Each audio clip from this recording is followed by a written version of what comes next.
aprovada. Salmos, capítulo 32, versículo 2, 3 e 4. Feliz o homem a quem Jeová não atribui culpa, em cujo espírito não há engano. Enquanto fiquei calado, meus ossos se definharam, por eu gemer dia inteiro, pois de dia e de noite a tua mão pesava sobre mim. Minhas forças se evaporaram, como água no calor seca do verão. Essa expressão do salmista, ela é muito interessante. Ele diz que à noite ele era muito incomodado. E isso acontece, irmãos, comigo.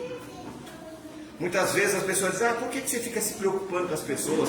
Você fala, você ensina, as pessoas não estão nem aí. A impressão que dá é que as pessoas estão anestesiadas, estão dormentes.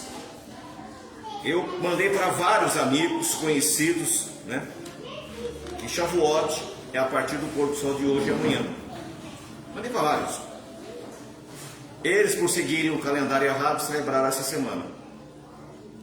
Não teve um que perguntou: você está errado, não é agora, já passou. Mas por que eles não questionaram? Porque eles sabem que estão errados. Mas o sistema religioso, a religiosidade das pessoas, faz com que ele faça a chamada vista grossa. Eu finjo que não vejo, eu finjo que não escuto. Eu quero ficar no sistema, eu quero ficar no meio. Tem pessoas que têm medo de se movimentar. E a Bíblia diz claramente, através do salmista: enquanto eu fiquei calado, meus ossos se definharam, por eu gemer o dia inteiro, pois de dia e de noite a tua mão pesava sobre mim. O que significa isso? Nós não podemos nos calar. Nós não podemos ficar simplesmente calados. Um outro texto que nós não vou apenas falar, são muitas coisas hoje para estudar. A Bíblia diz: se o atalaia, o vigia, ver o inimigo chegando e não der o alerta, e a pessoa perecer, eu tomarei da mão dele o sangue da pessoa. Então cabe a nós orientarmos as pessoas. A Bíblia é tão clara, tão transparente, tão objetiva, tão nítida. Qual a dificuldade para as pessoas entenderem como devem servir a Deus? Se está aqui. Você não precisa de um pastor, você não precisa de um rabino, de um roche, você não precisa de um padre, você não precisa de nada disso. Está escrito, está transparente, nítido. Não há aqui uma fórmula que você não entenda, uma linguagem que não chegue a você. Nós lemos em Isaías 66, 23: e será de uma lua nova a outra, e de um sábado a outro, e virá toda a carne adorar perante mim, diz o Senhor. E esses dias eu estava ouvindo o hino de uma igreja que guarda o sábado, mas eles não consideram a lua nova como sendo o marco do início do mês. E eles pegaram esse texto e fizeram um hino, e tiraram uma lua nova. Aí você coloca de um sábado a outro sábado, de um sábado a outro sábado.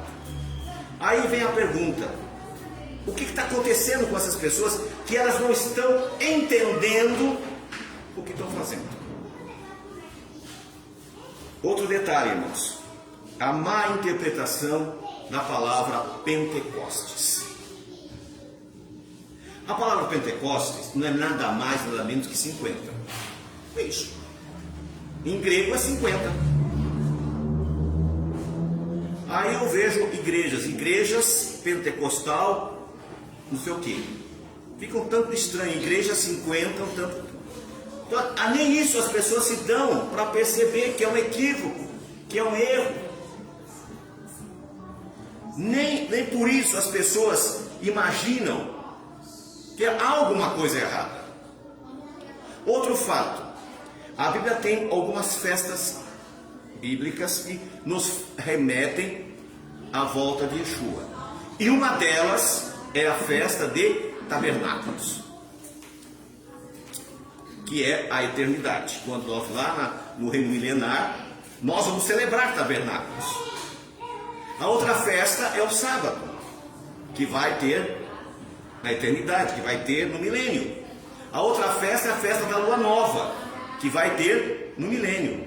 As demais festas, Yom Kippur não vai ter no milênio. Esta festa que nós estamos celebrando, Shavuot, não vai ter no milênio. Por quê? Porque elas cumpriram o seu papel, o seu objetivo. Mas eu peço até desculpa para alguns que já assistiram ontem esse estudo, né? Nós vamos repetir para que os demais possam compartilhar. Há 3.500 anos, exatamente nessa época, Deus apareceu a Moisés no Monte Sinai, com trovões e relâmpagos, e entregou a Torá, entregou a lei, entregou as 2 tábuas, escritas com o seu próprio dedo, em pedra, para Moisés. Por que a tábua foi escrita em pedra? Naquela época já existia pergaminho, já existia papiro. No Egito já acharam papiros de 5.000 anos. Nós estamos falando de 3.500 anos atrás.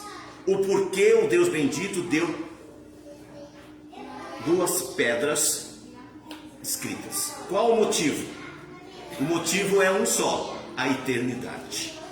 É eterno, é para sempre, é perpétuo. E há 3.500 anos exatamente, Moisés recebe a Torá das mãos do Criador. 1.500 anos depois, nesta mesma época, os discípulos estavam reunidos, que está relatado em Atos capítulo 2. Eu vou pedir desculpa a vocês que eu não vou ficar lendo, senão a gente vai varar a noite, porque quando eu tenho mais umas 10 páginas escritas aqui nesse estudo. Então eu vou resumir. Em Atos 2, fala que os discípulos estavam reunidos. E Yeshua disse: ficai em Jerusalém até que do alto vocês sejam revestidos do poder. A palavra poder é muito relativa. Poder não é força. Poder não é operar milagres. Então essas palavras às vezes nos tiram a imagem, criam uma imagem na nossa mente do que seria esse poder. Então agora vamos pegar a nossa mente e vamos parar ali, naquele momento que era o dia da festa de Pentecostes. Eles estavam reunidos. Diz que como se fosse. O que significa como se fosse? Quem podia dar uma explicação dessa palavra? Uma analogia. Uma analogia. Não é que entrou uma ventania e quase derrubou todo mundo. Parecia que fosse um vento tempestuoso. E parecia que línguas de fogo estavam sobre cada um deles. Lá no Sinai, o que eles viram? Fogo, trovão, relâmpago. Praticamente a mesma coisa, só que com uma diferença. Lá no Sinai, eram cerca de 2 milhões de pessoas que estavam ao ar livre. Então a manifestação foi bem maior. Agora estão num lugar fechado. Aqui não poderia ter relâmpagos, não poderia ter trovões. Por quê? Porque ia destruir o local. Então a mesma manifestação do poder de Deus que no dia de Moisés foi dada nos dias apostólicos, de uma forma diminuta, por causa do local. E o relato ali é bem claro. De repente, Pedro se levanta e começa a pregar para aquelas pessoas que estavam ali. Ali havia pessoas, judeus, que haviam vindo para a festa de Shavuot, de várias nações. Por que eles vieram para essa festa? Porque era a festa do recebimento da Torá. Era a festa mais importante que havia em Israel. E interessante que foi ignorada, foi colocada de lado. Hoje, os cristãos celebram tudo quanto é festa. Mas algum de vocês aqui já celebrou Shavuot? Não. Que era a festa mais importante, que é o recebimento da Torá.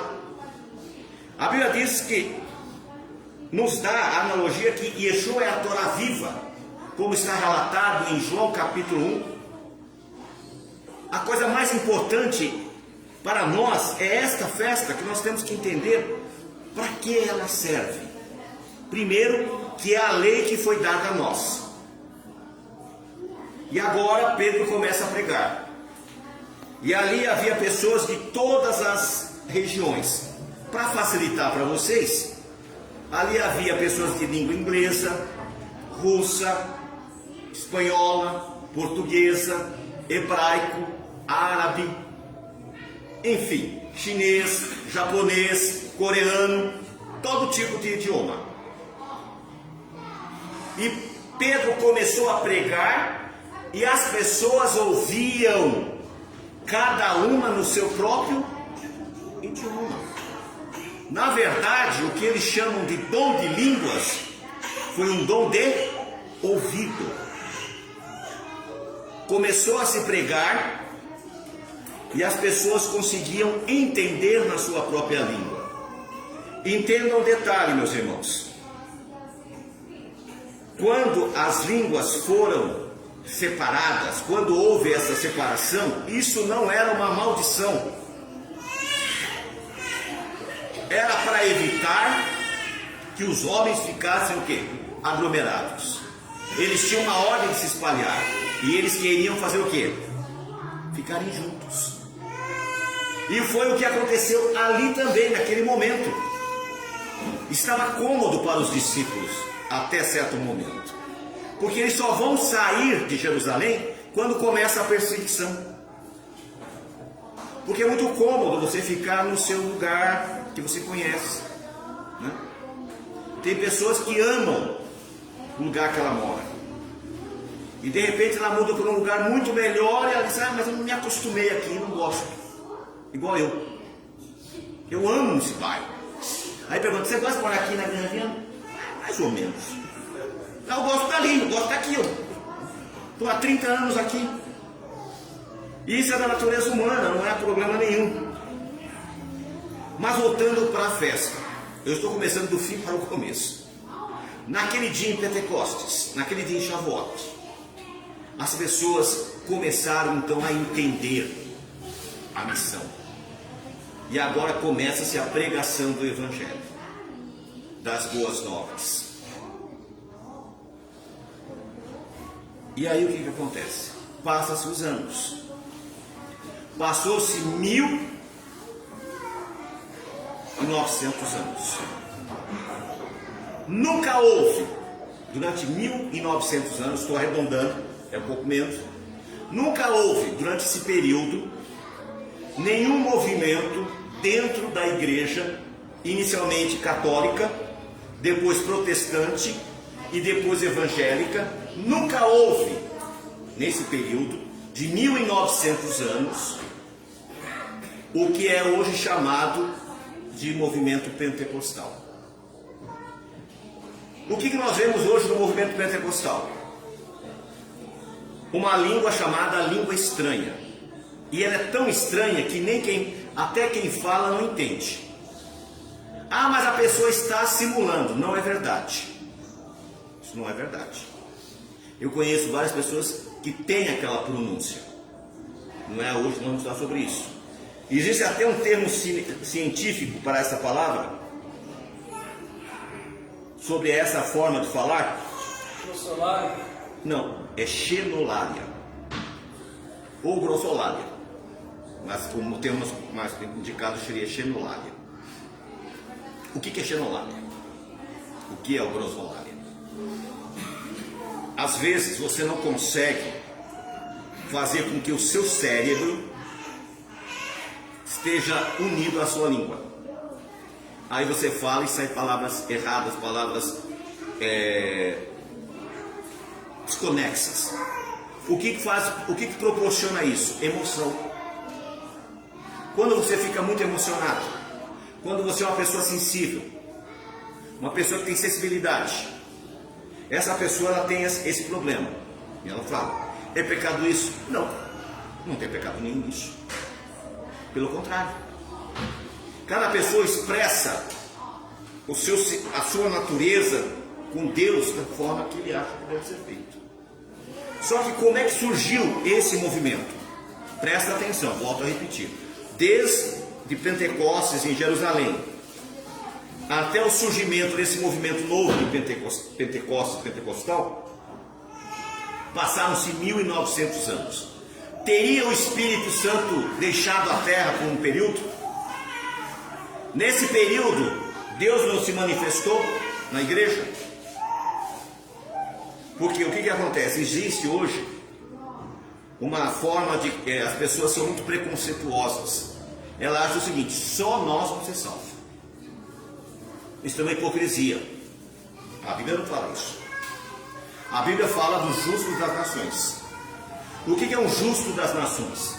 É aquele que não conhece ainda a Torá, ele não conhece a salvação, mas é uma pessoa íntegra, uma pessoa generosa, uma pessoa que ama a Deus. Milhões de pessoas faleceram, milhões de pessoas morreram sem ter tido a oportunidade que nós estamos tendo. E elas serão julgadas segundo esse critério. Ele é o justo das nações. Foi exatamente no ano de 1900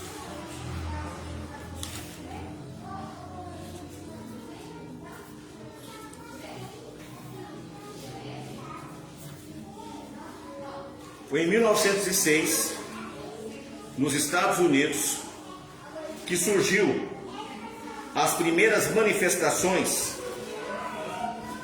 chamadas pentecostais, quando William Joseph Seymour, nome dele, William Joseph Seymour, você pode até pesquisar na internet, tem a história dele, em um prédio abandonado que havia sido da Igreja Metodista Episcopal Africana, ele estabeleceu ali a sua igreja.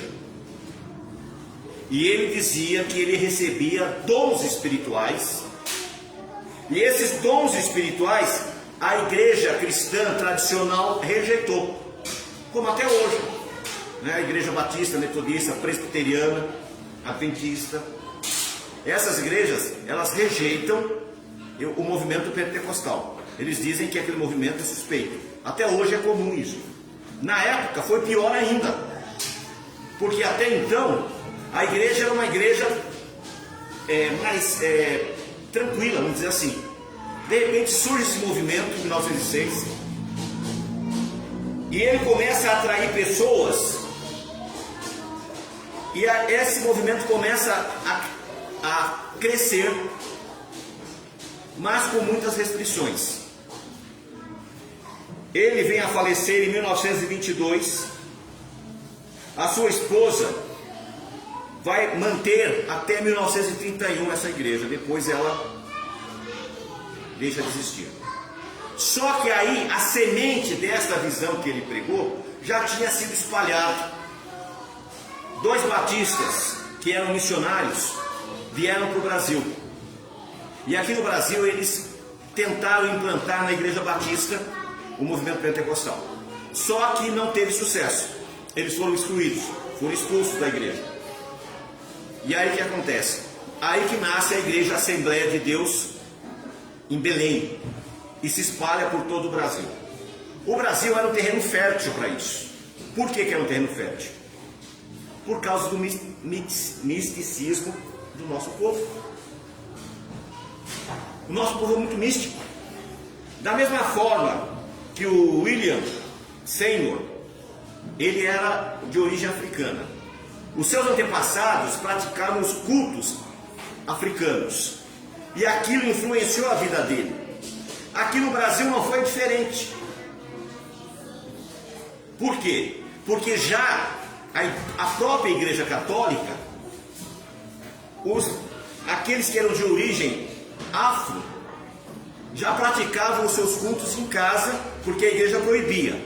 Quando surge o movimento pentecostal, eles acabam aceitando e assimilando. E aí o que acontece? Esse movimento cresce.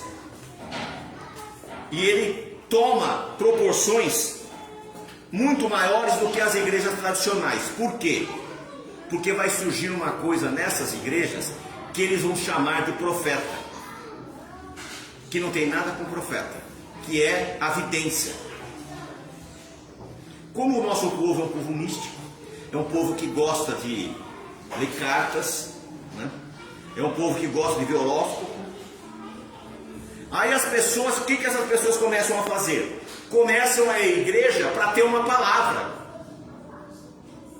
Começam a ir à igreja para pedir oração, para aquelas irmãs de oração forte, como se tivesse oração fraca. Hoje Deus não falou comigo. Quantas pessoas já saíram de um culto falando uma frase dessa? Hoje Deus não falou comigo. Hoje Deus não falou. Porque alguém levantou e disse: eis que te digo. Isso é evidência. O que é um profeta? Um profeta é aquele que ensina. A palavra profeta é o que vai ensinar. Dos profetas, quem que era vidente? Daniel e Ezequiel. Eles eram videntes. Uma vidência correta. Mas só que a Torá proíbe a vidência física, de pessoa física. Por quê? Não tem como eu prever o que vai acontecer na tua vida. Por que não tem como? Porque as coisas elas vão acontecendo. Por exemplo, só de você ter vindo hoje aqui, a sua história já mudou. Se você não tivesse vindo hoje aqui, seria diferente, haveria outra situação. Não sei quantos de vocês assistiram um filme chamado Efeito Borboleta. Aquele ali é muito interessante. Quem não assistiu, procure assistir. Aquilo ali, cada situação mudava o futuro da pessoa. Cada atitude que ele tomava mudava a situação. E teve um outro filme que eu assisti também sobre esse mesmo aspecto. No século XIX, um cientista, ele conseguiu fazer uma máquina do tempo. E ele tinha uma noiva. E no dia que ele iria dar o anel de noivado para ela, ele foi até Nova York, lá naquele parque, e deu o anel para ela. Nesse momento chegou um ladrão com uma arma e tentou tomar o anel dela. E de repente dá um disparo e ela morre. O ladrão, o assassino, olha para ele e diz: poxa meu, era só um anel. Ainda culpa o cientista: pô meu, era só um anel. Você permitiu que a sua noiva morresse por causa de um anel. E ele volta para a casa dele e começa a mexer na máquina do tempo. Aí o que ele faz? Ele consegue voltar alguns minutinhos no tempo. E aí ele sai correndo com ela do parque e fala para ela ficar na rua, que ele vai atravessar para pegar flores para ela. E quando ele pega as flores que ele vai atravessar, vem uma carroça desgovernada, capota e mata ela. E o enredo da história, ele diz o seguinte: se eu voltasse 1000 vezes, ela morreria de 1000 maneiras diferentes. Então não tem como o vidente falar o teu futuro. Existem vários fatores que vão influenciar e que vão mudar a tua história.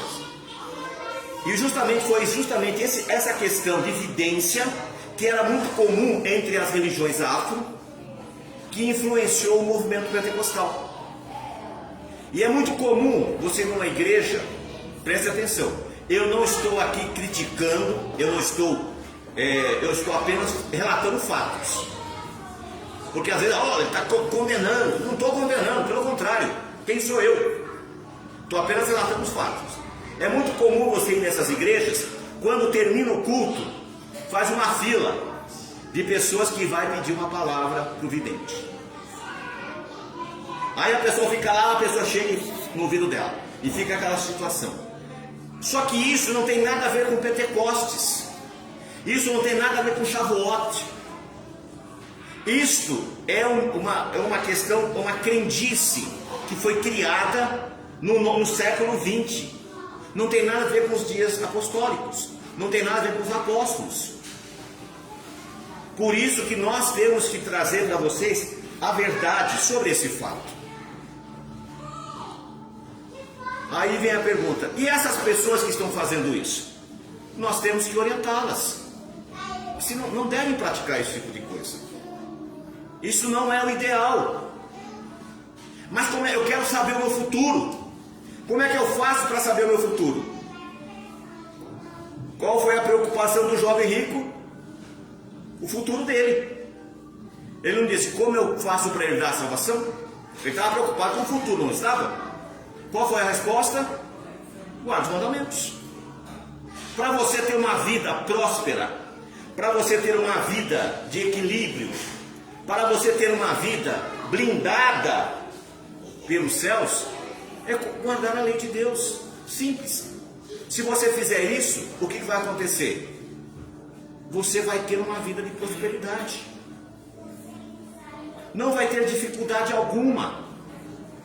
Então, nós precisamos colocar em mente que você não precisa, é aquela coisa, a pessoa arruma um namorado ou uma namorada, totalmente fora dos padrões básicos necessários para uma felicidade.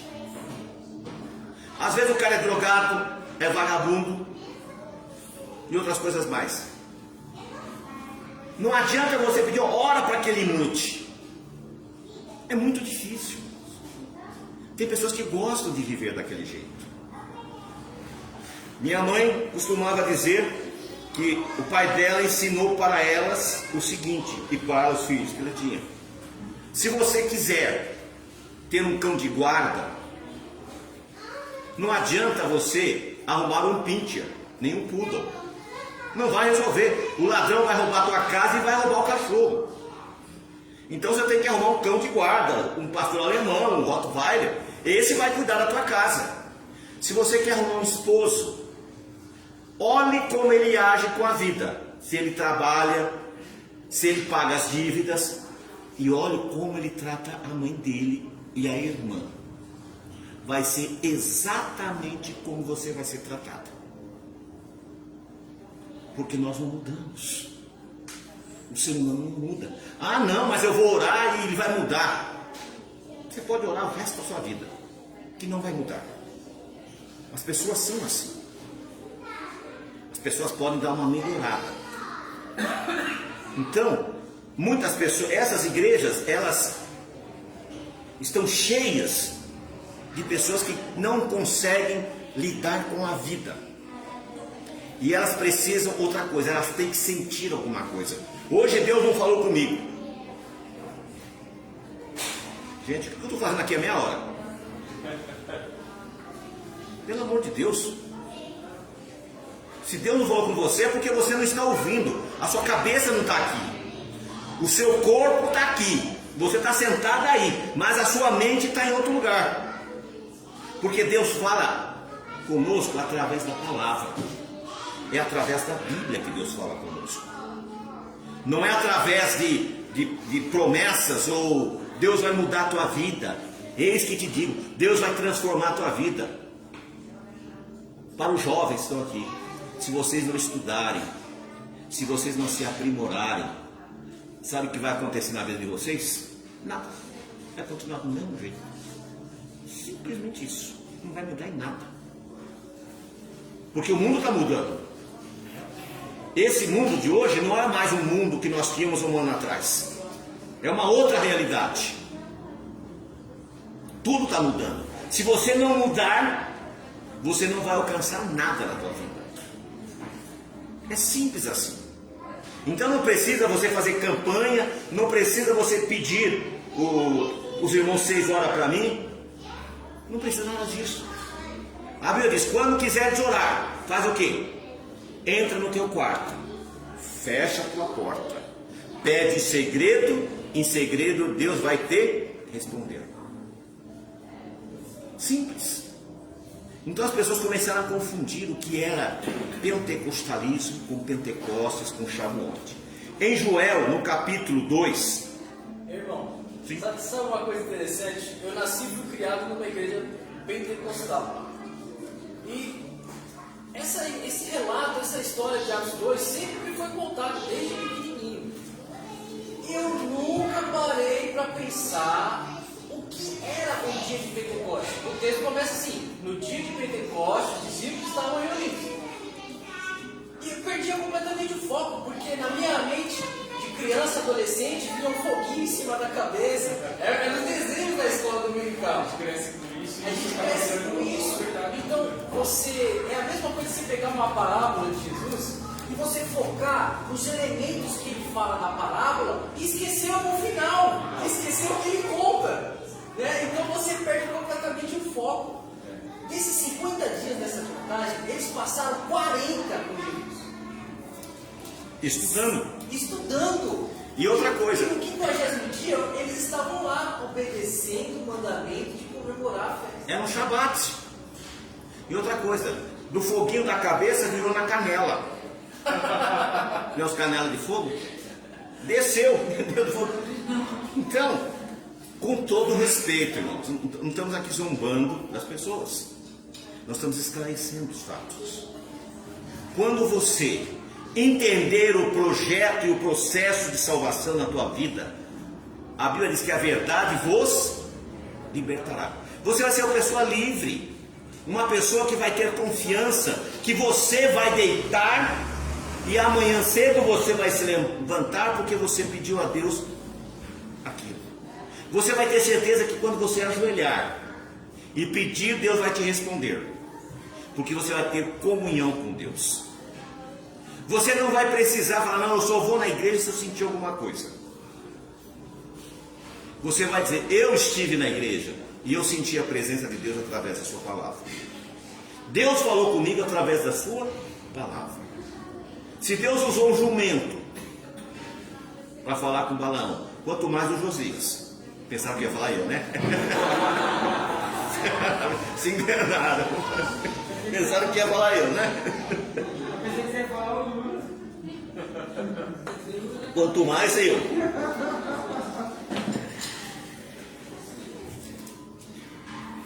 Então, meus, nós temos que começar a entender o que Deus vai fazer conosco daqui para frente. O que passou, passou. Então eu fiz esse. Eu posso fazer um breve comentário? Pode. É porque assim, recordando assim pelas experiências que a gente tem no início da fé, né? Sim. Quando a gente inicia na fé, pelo menos comigo foi assim, tudo era novidade. Se eu lesse um versículo na Bíblia, eu saía contando para todo mundo, todo sabia o que era. E nossa, olha aqui, olha. Não, é normal. Está escrito aqui na Bíblia que Jesus morreu por mim. Eu começava a chorar, sabe? Era um coração sensível. Eu começava a chorar. Eu não acredito que alguém teve coragem de fazer. Sabe aquela coisa de gente infantil mesmo? Não é infantil, é coração sensível. Aí o pessoal falava, você está ficando doido. Eu olhava no espelho e falei assim, eu estou mesmo, sabe? Então tem essa parte que a gente não está maduro para receber aquele. Não, você tá, mas é a sensibilidade. Você estava sensível. Só que tem outro problema. A sensibilidade demais e a falta de sensibilidade. São os dois lados. Entendeu? Então vamos equilibrar isso aí, entendeu? Você vai ficar todo dia, você faz o Shema de manhã, o Shema à noite, você vai dizendo no equilíbrio. Joel capítulo 2, versículo 28.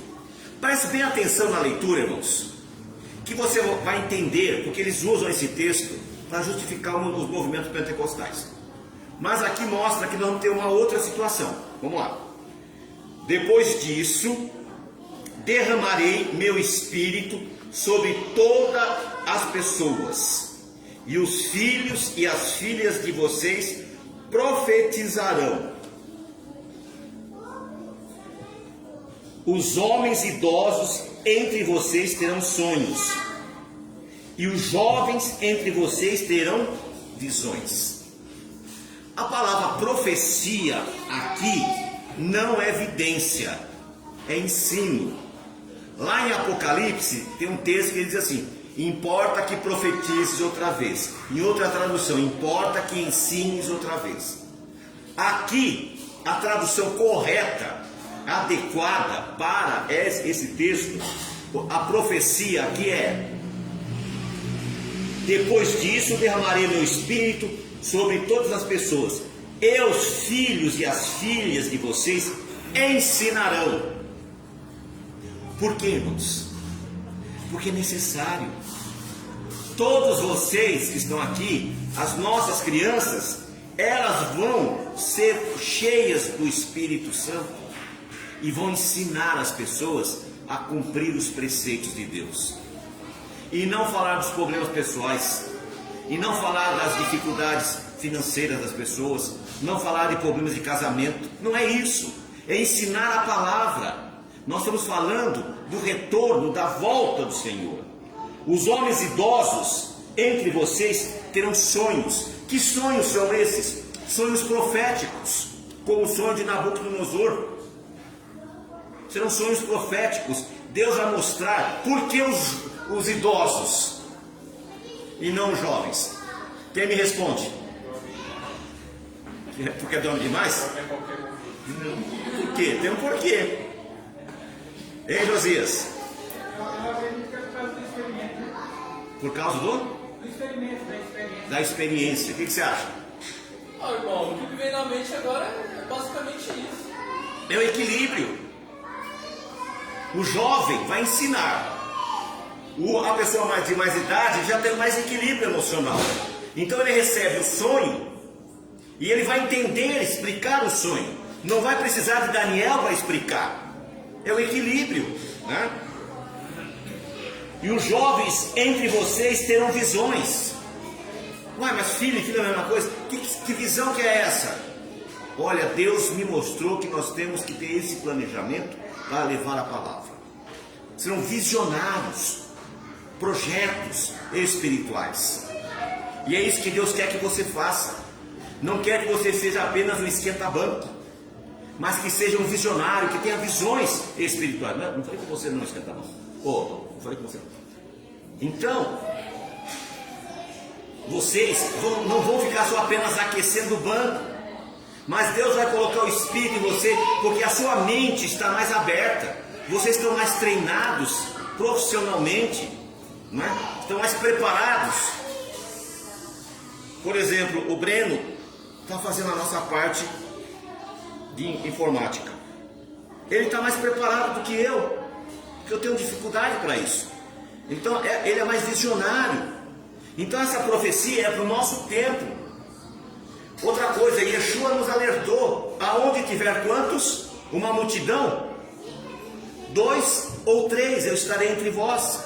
Então nós sabemos que esta obra será uma obra de poucas pessoas, mas pessoas visionárias, pessoas que terão sonhos espirituais, pessoas que ensinarão, jovens que vão ensinar. Porque outra coisa, quando você chega a uma idade, você começa a esquecer algumas coisas. E quando você é mais jovem, não. Eu sempre tive a Bíblia de cor. Hoje eu já estou começando a ter dificuldade. Então, o jovem ele vai conseguir ler o texto e entender. É para isso que é Shavuot. Nós vamos levar a palavra de Deus para as pessoas como ela é, mas com suporte. Aí Deus chega e dá um sonho. Aí a pessoa diz: olha, Deus me deu esse sonho espiritual, assim, assim, assim. Compreende? Continuando a leitura. Versículo 29. E até mesmo sobre os meus escravos e as minhas escravas, os meus servos e minhas servas, derramarei o meu espírito naqueles dias. O que significa isso? Porque a palavra fica meio pesada, né? Escravo, não temos escravo hoje, entre aspas, né? O que mais tem hoje é escravo. Em outros textos, meus servos e minhas servas. O que significa isso? O Espírito do Senhor vai ser derramado sobre todas as pessoas de qualquer classe social. Deus vai derramar o seu poder espiritual sobre todos, qualquer um que aceitar vai receber, tanto aquele mais simples como aquele mais sofisticado, porque a obra dele vai ter que avançar rapidamente. Versículo 30: e realizarei milagres nos céus e na terra. Os milagres que os apóstolos fizeram naqueles dias vai voltar a acontecer. Homens cheios do Espírito Santo vão conseguir operar milagres através do poder de Deus, mas não é meio milagre, são milagres reais. Esses dias eu vi num local, numa igreja qualquer, não me lembro aonde, vi não sei onde era essa igreja. Tinha um rapaz que estava sentado numa cadeira de roda, com muita dificuldade, e aí ele ficou emocionado, ele tentava levantar, ele levantava e tentava pular, e todo mundo, olha que milagre, que milagre. Só que o milagre era ele ter levantado e andado. Então não é meio milagre. Deus vai proporcionar que nós vamos conseguir operar milagres, mas milagres reais, que vão impactar as pessoas, que vão transformar as pessoas. Não é milagre da cura de dor de cabeça, né? Eu estava com uma dorzinha aqui, sarou. Não é isso. Quando é milagre, ok? Sangue, fogo e colunas de fumaça. O sol será transformado em escuridão e a lua em sangue, antes que chegue o grande e aterrorizante dia de Jeová. Esses sinais vão vir. O sol vai escurecer, a lua vai tornar-se sangue. Não essas luas vermelhas que aparecem de vez em quando. Vai ser muito nítido. Vai haver uma escuridão muito grande na terra. E é um sinal, quando vocês virem isto, saibam, lembrem do que eu falei. E a lua vai aparecer como uma bola de sangue, não avermelhada, mas um sangue puro. E agora o mais importante, versículo 32: e todo aquele que invocar o nome de Jeová será salvo. E agora? Como é que vocês vão fazer? Tem que saber o nome de Jeová, o nome do Eterno. Não está dizendo todo mundo que invocar o título Deus Eterno vai ser salvo. Vai ter que invocar o nome. Então o nome dele só poderia ser revelado na nossa geração. Como foi? Na nossa geração veio a revelação do nome dele. Então essa profecia, ela se cumprirá nos nossos dias. Nos dias dos bebês aqui, crescendo. Porque agora ele está aí, ó, tranquilinho, de boa. Daqui uns dias você vai ver ele correndo para lá e para cá, subindo, fazendo a mesma confusão que as crianças falam embora. Que crescem rápido essas crianças. Então todos que invocar o nome do Senhor serão salvos. Esta é a manifestação real de Pentecostes. Pregar o Evangelho. Porque você só pode ser salvo se você prega a palavra. Então não está falando em manifestações corriqueiras, diárias, simplórias que estão sendo feitas. Nós queremos oferecer para as pessoas um Deus genuíno, um Deus verdadeiro. Nós vemos o caso de Paulo. Paulo chega em Atenas, era a cidade mais idólatra do mundo. E eles eram tão idólatras que eles construíram um altar para o Deus desconhecido, porque eles temiam que existisse algum Deus que eles não adorassem. Então, na dúvida, eu vou fazer o Deus desconhecido. E Paulo, sendo sábio, chegou e disse: olha, esse Deus desconhecido é o meu Deus. E é justamente isso que eu digo para vocês. O Deus desconhecido é o meu Deus, que ordena que você celebre as festas bíblicas, que você faça techuvá, retorne às veredas antigas. Porque hoje, irmãos, nós temos que ter muito cuidado. Nós estamos muito apegados a coisas pequeninas. A Bíblia diz: por que você se preocupa com aquilo que não é pão? Quantas pessoas vão perder a sua salvação por coisas banais, coisas bobas, coisas tolas? Deus tem trazido revelações maravilhosas para nós. Deus tem trazido revelações que vão transformar as nossas vidas. E muitas vezes a pessoa, por causa de uma coisa simplória, uma coisa boba: ah, mas eu gosto daquela igreja por causa dos meus amigos. Eu quero ver se no dia do julgamento, como é que vai ser a sua situação. Não adianta, irmãos. Ou você faz um acordo com Deus, uma aliança com Deus, e muda a tua história. Em Jeremias 31 diz assim: eis que faço uma nova aliança com a casa de Israel e com a casa de Judá. Israel somos nós que estamos na diáspora, estamos no exílio. Os judeus também precisam fazer uma aliança. E ainda mais, por quê? Porque da mesma forma que a igreja cristã abandonou os principais mandamentos, eles também abandonaram. E a idolatria é muito maior lá. Porque às vezes a pessoa pensa que a idolatria é só na igreja católica ou... Não. A idolatria está espalhada, a idolatria tem várias faces. No judaísmo, ninguém faz nada se não perguntar para o rabino. Rabino, eu estou pensando em comprar um terno. Que cor o senhor acha? Nós só usamos terno preto? Que pergunta é essa? Compra um terno preto. Rabino, eu quero comprar um chapéu. Que cor? Nós só usamos chapéu preto. Compra um chapéu preto. Mas não se mexe, as pessoas não fazem as coisas sem antes perguntar. As pessoas não têm, sabe, elas ficam presas, escravas. E a mesma coisa na igreja. As pessoas são escravas. Nós não queremos que as pessoas saiam das igrejas.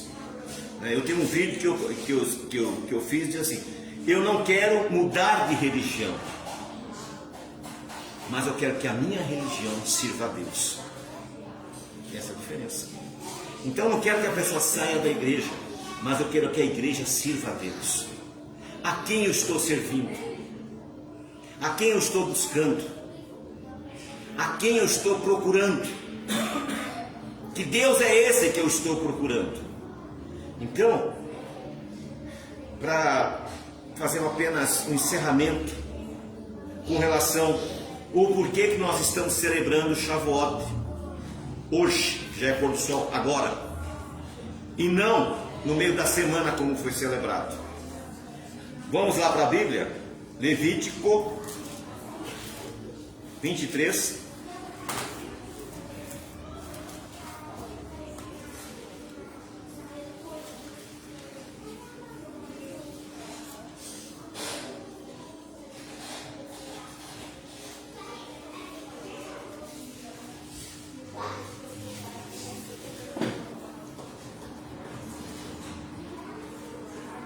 Levítico 23, versículo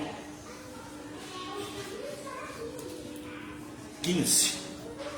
Levítico 23, 15. Vocês devem contar 7 sábados a partir do dia seguinte ao sábado, a partir do dia em que levarem o feixe de oferta movida, devem contar 7 semanas completas. Vocês contarão 50 dias até o dia depois do 7º sábado. Então devem apresentar uma nova oferta de cereais a Jeová. Quando eu deveria começar a contagem?